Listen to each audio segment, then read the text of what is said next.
السلام علیکم ناظرین کرام، یہ چہرہ جس پر سنجیدگی بھی ہے اور عزم کی سختی بھی، یہ داستان جو صرف الفاظ نہیں بلکہ ایک پورا عہد ہے، اور یہ تلوار جو صرف لوہے کا ٹکڑا نہیں بلکہ امید، جدوجہد اور بقا کی علامت بن گئی۔ اسی ایک نام نے دنیا کے لاکھوں دلوں کو اپنی طرف کھینچا، لیکن سب سے زیادہ پاکستان کے دلوں کو۔ ہم وہ لوگ تھے جنہوں نے 5 مکمل سیزنز تک 448 اقساط میں ارطغرل کے ساتھ وقت گزارا۔ ہم نے اس کے ساتھ ہنسی بھی بانٹی اور اس کے دکھوں پر آنکھیں بھی نم ہوئیں۔ ہم نے اس کی ہر کامیابی کو اپنی فتح سمجھا اور ہر شکست پر دل ہی دل میں دعا کی۔ بامسی کی سادگی اور ترگت کی وفاداری ہمارے لیے صرف کردار نہیں تھے، یہ دوستی اور قربانی کی مثالیں بن گئیں۔ یہ محض ایک ڈرامہ نہیں تھا، یہ ایک جنون تھا، ایک کیفیت، ایک ایسا جذبہ جو اسکرین سے نکل کر ہمارے گھروں اور دلوں میں بس گیا۔ لیکن ذرا ٹھہریے، اگر میں آپ سے یہ کہوں کہ جو کچھ آپ نے دیکھا، جو کچھ آپ نے سنا اور جس ارطغرل سے آپ محبت کرنے لگے، اس کا بڑا حصہ تاریخ کی کتابوں میں سرے سے موجود ہی نہیں، تو کیا ہوگا؟ جی ہاں، یہی وہ حقیقت ہے جو اکثر لوگوں کو چونکا دیتی ہے۔ جس ارطغرل کو ہم جانتے ہیں، جسے ہم ایک عظیم سردار، ایک مکمل رہنما اور ایک مکمل ہیرو کے طور پر دیکھتے آئے ہیں، وہ زیادہ تر اسکرین کی تخلیق ہے۔ تاریخ کے اوراق میں ارطغرل ایک واضح کردار نہیں بلکہ ایک دھندلا سا نام ہے، ایسا نام جس کے بارے میں تفصیل نہ ہونے کے برابر ہے، ایسا شخص جس کی زندگی جنگوں، سازشوں اور عظیم فتوحات سے زیادہ خاموشی میں لپٹی ہوئی ہے۔ تو پھر سوال یہ پیدا ہوتا ہے کہ تاریخ ارطغرل کے معاملے میں اتنی خاموش کیوں ہے؟ کیا وہ واقعی اتنا بڑا لیڈر تھا جتنا ہمیں دکھایا گیا؟ یا پھر اس کی کہانی کو بعد کے ادوار میں کسی نے اپنی ضرورت اور اپنے مقصد کے لیے نیا رنگ دے دیا؟ اور اگر ارطغرل حقیقت میں موجود تھا تو وہ آخر تھا کون؟ وہ کہاں سے آیا؟ کن حالات میں پلا بڑھا؟ اور اس نے ایسا کیا کیا جس نے دنیا کی سب سے طاقتور سلطنتوں میں سے ایک عثمانی سلطنت کی بنیاد رکھنے کا راستہ ہموار کر دیا؟ آئیے، آج اسکرین کی چمک دمک سے آگے بڑھتے ہیں، ڈرامے کی کہانی سے نکل کر اصل تاریخ کی طرف چلتے ہیں اور اصل ارطغرل سے روبرو ہوتے ہیں۔ اس سفر میں ہمارے ساتھ رہنے کے لیے چینل کو سبسکرائب کریں اور اس کہانی کا حصہ بنیں۔ یہ کہانی سننے میں شاید مشکل لگے، لیکن اثر میں کہیں زیادہ گہری ہے، کیونکہ اکثر اوقات حقیقت فکشن سے کہیں زیادہ حیران کن ہوتی ہے۔ اور یاد رکھیے، ارطغرل کی اصل دنیا وہ نہیں تھی جو ہمیں سیریز میں دکھائی گئی۔ نہ سجے ہوئے خیمے، نہ ہر وقت چمکتے لباس، نہ شاہانہ ضیافتیں، اور نہ ہی ہر کھانے پر ہر شخص کے لیے الگ برتن۔ نہیں، ایسا ہرگز نہیں تھا۔ جس زمانے میں ارطغرل نے آنکھ کھولی اور جوانی کی دہلیز پر قدم رکھا، وہ انسانی تاریخ کے سب سے ہولناک اور بے رحم ادوار میں شمار ہوتا ہے۔ یہ وہ دور تھا جسے آپ تباہی کا زمانہ کہہ سکتے ہیں۔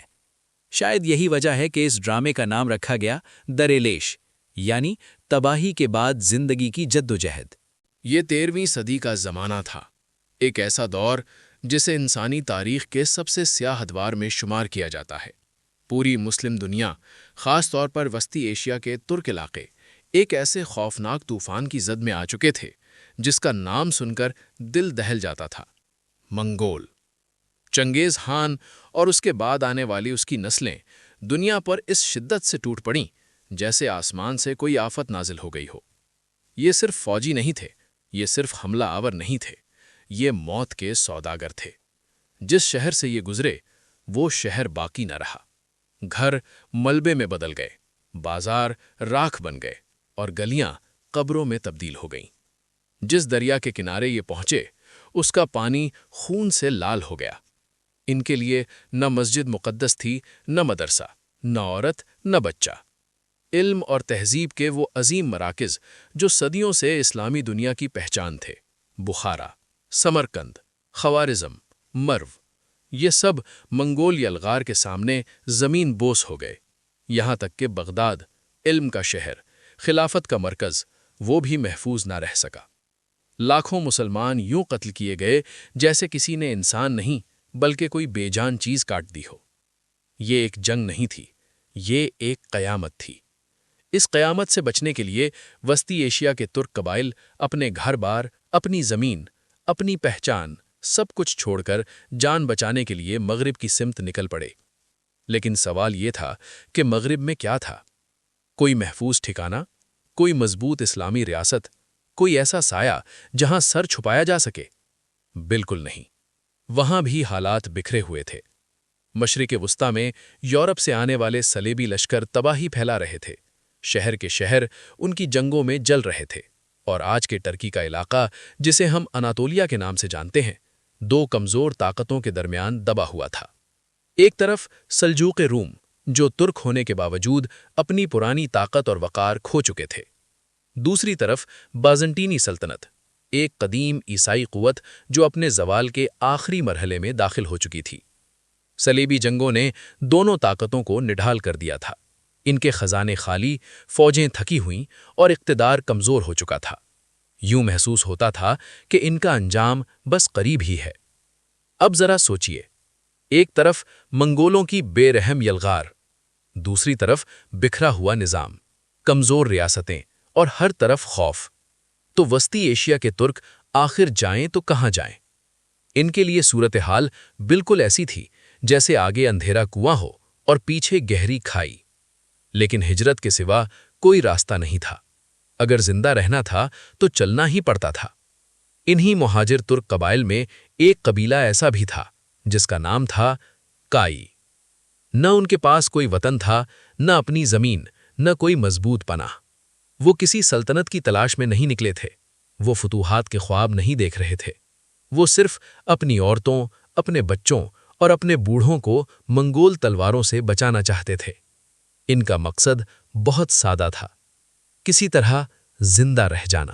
اس چھوٹے سے قبیلے کی قیادت جس شخص کے ہاتھ میں تھی، اس کا نام تھا سلیمان شاہ۔ ایک ایسا سردار جس کے پاس نہ وسیع لشکر تھا، نہ سونے کے خزانے، اور نہ ہی کسی عظیم سلطنت کی پشت پناہی۔ پورے اس قافلے میں صرف 400 خاندان شامل تھے۔ جی ہاں، صرف 400 خاندان، عورتیں، بچے، بوڑھے اور چند جوان۔ اب ذرا منظر دیکھیے۔ ایک طرف لاکھوں پر مشتمل خوفناک منگول لشکر، دوسری طرف صلیبی قوتیں اور بازنطینی طاقت، اور ان سب کے بیچ میں یہ ایک معمولی سا قبیلہ۔ عقل تو یہی کہتی ہے کہ یہ قبیلہ کب کا مٹ چکا ہوتا، تاریخ کے شور میں اس کا نام بھی کہیں دب کر رہ جاتا۔ لیکن تاریخ کا ایک عجیب اصول ہے، یہاں اکثر عقل ہار جاتی ہے اور تقدیر اپنا کھیل دکھاتی ہے۔ مایوسی کے اس گہرے اندھیرے میں، تباہی کے اس بے رحم دور میں، ایک ایسا شخص سامنے آیا جس کا نام اس وقت کوئی نہیں جانتا تھا۔ ایک غیر معروف انسان جس نے حالات کے ملبے میں ایسا بیج بو دیا جس نے آگے چل کر ناممکن کو حقیقت میں بدل دیا۔ اس شخص کا نام تھا ارطغرل، سلیمان شاہ کا فرزند۔ لیکن یہاں ایک بہت بڑا سوال کھڑا ہوتا ہے، کون سا ارطغرل؟ وہ جسے ہم نے اسکرین پر دیکھا، یا وہ جس کا ذکر تاریخ میں بڑی مشکل سے ملتا ہے؟ اصل ارطغرل کون تھا اور اصل سچ کیا ہے؟ اب خود کو ذرا مضبوط کر لیجئے، کیونکہ جو حقیقت اب سامنے آنے والی ہے وہ شاید کئی دلوں کو چوٹ پہنچائے گی۔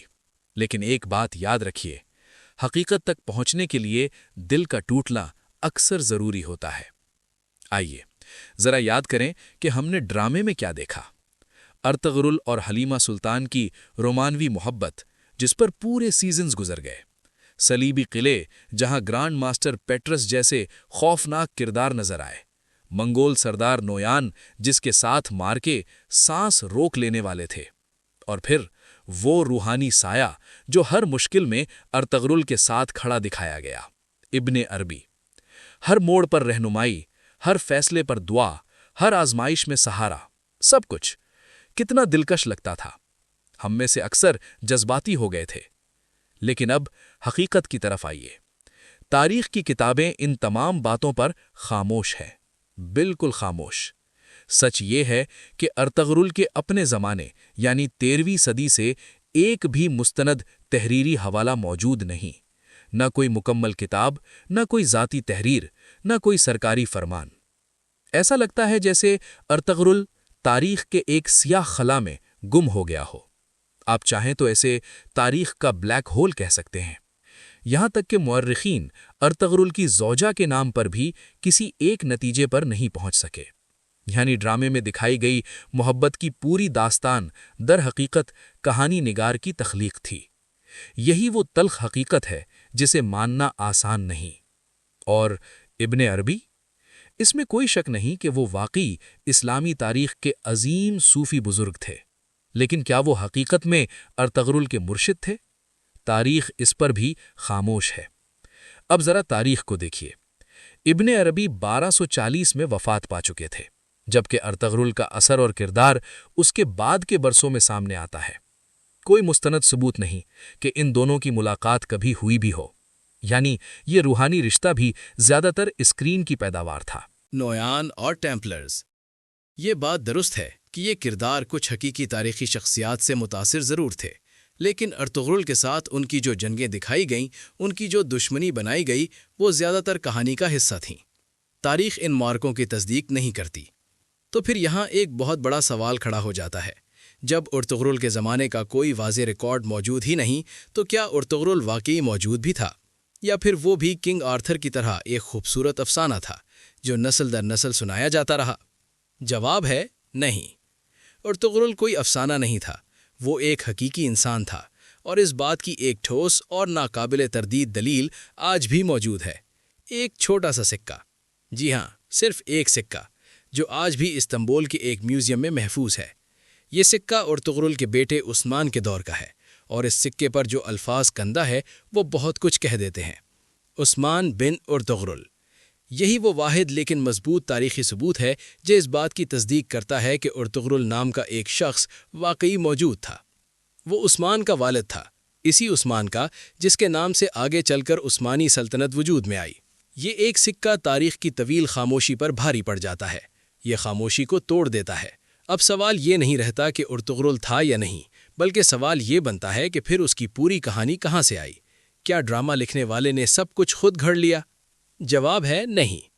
سب سے پہلے یہ بات سمجھنا ضروری ہے کہ تاریخ پر بننے والی ہر فلم اور ہر ڈرامے میں تخلیقی آزادی لازمی ہوتی ہے۔ ذرا ہالی ووڈ کو ہی دیکھ لیجئے۔ بریو ہارٹ میں اسکاٹ لینڈ کی تاریخ کافی حد تک بدل دی گئی، لیکن فلم پھر بھی سپر ہٹ رہی۔ ارطغرل کے معاملے میں محمد بوزداغ کے سامنے ایک بالکل خالی کینوس تھا۔ ہیرو معلوم تھا، منزل واضح تھی، لیکن راستہ کہیں لکھا ہوا نہیں تھا، تو اس نے اس خلا کو سسپینس سے، سازش سے اور طاقتور کرداروں سے بھر دیا، اور ایک خاموش تاریخی خاکے میں جان ڈال دی۔ یہی اصل حقیقت ہے۔